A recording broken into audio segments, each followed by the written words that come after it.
Okay, so if I were a hacker looking to break in and access an organization's private data, it sounds like I'd want to get my hands on privileged user credentials.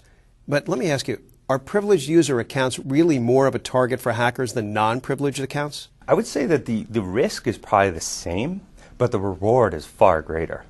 So if you look at look at a bank robbery in a movie. Never been involved in bank robbery, so I don't know how it really goes down. But in a movie, the bank robber goes right to the bank manager. The person knows the combo to the safe to get the money out. And a privileged account is a person who has the combo and who has access to the critical information.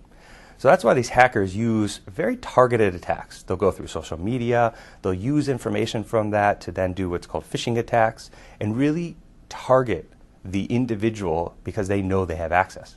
They see it as a system administrator on LinkedIn, they'll start attacking them as one of their friends, get access to some of their information, and then they'll be able to start determining what the combinations possibly could be for the privileged account, for their authentication, passwords, and logins, and get access to this information. Once they have that, they have the keys to the kingdom. Then they can get into the system undetected, look as if they're that normal user, and start stealing data. You think about, even if they grab access to Active Directory, for example, which is a very common, architecture within organizations, they get access to Active Directory, they can start creating their own accounts. Now those own accounts can go undetected, and they can start doing activities that would be relevant to that type of user.